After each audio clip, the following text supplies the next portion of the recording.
চুক্তি ৰূপায়ণ কৰক এনআৰচি উন্নতি হ'ব লাগিব কৰক বন্ধ কৰক জয় অসম নৌকাপাৰাত অসম জাতীয়তাবাদী যুৱ ছাত্ৰ পৰিষদৰ জোৰ সমদল অসম জাতীয়তাবাদী যুৱ ছাত্ৰ পৰিষদৰ কামৰূপ গ্ৰাম্য জিলা সমিতিৰ উদ্যোগত আৰু পশ্চিম কামৰূপ আঞ্চলিক সমিতিৰ সহযোগত কা আইনৰ অধীনত 2014 চনৰ 31 ডিচেম্বৰৰ পূৰ্বে অহা অমুছলমান হিন্দু খ্ৰীষ্টান জৈন শিখ পাৰ্চী বৌদ্ধ ধৰ্মলোকসকলৰ বিৰুদ্ধে থকা বিদেশী গোচৰ প্ৰত্যাহাৰ দিয়া নিৰ্দেশৰ বিৰুদ্ধে আজি জিলাখনৰ নগৰবেৰাত জোৰ সমদল উলিয়াই এক প্ৰতিবাদ সাব্যস্ত কৰে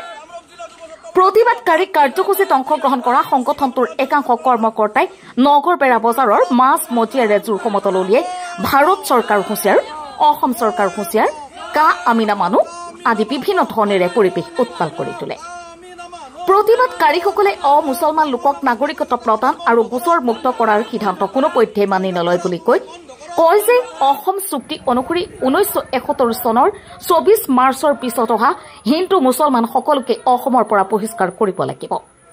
ইয়াৰ অন্যথা সংগঠনটোৱে তীব্ৰ আন্দোলনৰ কাৰ্যসূচী হাতত ল'ব বুলি চৰকাৰক সকীয়াই দিয়ে নিউজ টেক্স ৰিপৰ্ট এমটি নিউজ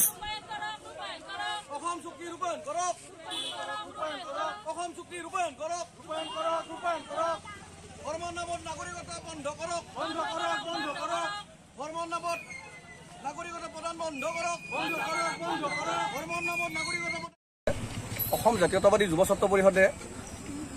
আজিৰ দিনটোত আজি অসমৰ প্ৰত্যেকখন জিলাত অসম জাতীয়তাবাদী যুৱ ছাত্ৰ পৰিষদে প্ৰত্যেকখন জিলাত আজি এটা কথাৰ কাৰণে আপোনালোকক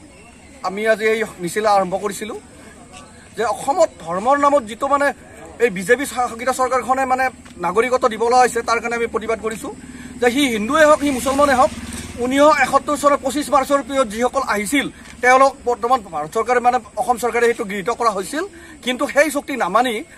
ভাৰত চৰকাৰ আৰু অসম চৰকাৰে হিন্দু বাংলাদেশীৰ হকে মাত মাতি আহিছে তাৰ কাৰণে যোৱা কিছুদিন আগতে আপোনালোকে গম পাই অসম চৰকাৰৰ এটা মানে হেৰি আহিছিলে প্ৰেছ ৰিপৰ্টে আমি পাইছিলোঁ যে 2014 চনৰ পাছত যিসকল আহিলে তেওঁলোকক নাগৰিকত্ব দিয়াৰ কাৰণে মানে হিন্দুসকলক মানে গুৰুত্ব দি আহিছে এই হিন্দুৱে নহয় পাৰ্চী শিখ খ্ৰীষ্টান আদি বিভিন্ন জনগোষ্ঠী আৰু তেওঁলোকক মানে নাগৰিকত্ব দিয়া হৈছে কিন্তু তেনেস্থলত আমাৰ যিটো একতাৰ বান্ধোন আছে আমাৰ হিন্দু মুছলমান যিটো একতা আছে সেই বস্তুটো নোহোৱা হৈ যাব অসমত গতিকে আমি বিচাৰিছোঁ অসম জাতীয়তাবাদী যুৱ ছাত্ৰ পৰিষদ যে অনাগত দিনত যদি এনেকুৱা ধৰণৰ 1914 চনৰ যিটো ৰায় তেওঁলোকে কৰিব বিচাৰিছে অসম চৰকাৰ বা ভাৰত চৰকাৰে এই কথাত কিন্তু আমি কোনোপধ্যে মান্তি নহওঁ আৰু আমি বিচাৰিছোঁ যে 1971 25 মাৰ্চৰ যিটো ডেট আছে সেই গাইডলাইনে হ'ব লাগিব বুলি আমি আজি এই যুৱ ছাত্ৰ পৰিষদে দাবী কৰিছোঁ আৰু অনাগত ইয়াতকৈ তীব্ৰতৰ আন্দোলন আমি গঢ়ি তুলিম যদি তেওঁলোকে নামানে এইখিনিয়ে কৈ মোৰ মন্তব্য সামৰিছোঁ আমাৰ অসম জাতীয়তাবাদী যুৱ ছাত্ৰ পৰিষদৰ কেন্দ্ৰীয় সমিতিৰ ঘোষণা কৰা হৈছিল এই ধৰ্মৰ নামত যে আমাৰ নাগৰিকত্ব মানে 2030 চনত তেখেতসকলক গছৰ প্ৰত্যাহাৰ অবৈধ বিদেশী গছৰ প্ৰত্যাহাৰ কৰিবলৈ ওলাইছে এই ক্ষেত্ৰত আমাৰ অসম জাতীয়তাবাদী যুৱ ছাত্ৰ পৰিষদে প্ৰতিবাদ জনাই আজিৰ এই কাৰ্যসূচী জৰলৈ সমদল আমি ইয়াতে অসম জাতীয়তাবাদী যুৱ ছাত্ৰ পৰিষদ কামৰূপ জিলা সমিতিৰ উদ্যোগত আৰু পশ্চিম কামৰূপ আঞ্চলিকৰ সহযোগত আমি এই প্ৰতিবাদ সাব্যস্ত কৰিলোঁ কাৰণ অসম চুক্তিৰ কথামতে যে ভাৰত চৰকাৰ আৰু আমাৰ অসম চৰকাৰ আৰু সদৌ অসম চৰকাৰ ঠিক তেনেকৈ অসম চুক্তিৰ যি আধাৰ হৈছিল যে 1971 চনৰ যিসকল বাংলাদেশী অবৈধ বাংলাদেশী ইয়াতে তাৰপিছত আৰু আহিছে তেখেতসকল থাকিব নোৱাৰিব তেখেতসকলক অসমৰ পৰা বহিষ্কাৰ কৰিব লাগিব এই ক্ষেত্ৰত সি হিন্দুৱে হওক সি মুছলিমে হওক সি যিকোনো ধৰ্মৰে নহওক তেখেতসকলক অসমৰ পৰা বহিষ্কাৰ কৰিব লাগে অসম চৰকাৰ ভাৰত চৰকাৰে এই হ'ল অসম জাতীয়তাবাদী আমাৰ যুৱ ছাত্ৰ পৰিষদৰ মূল দাবী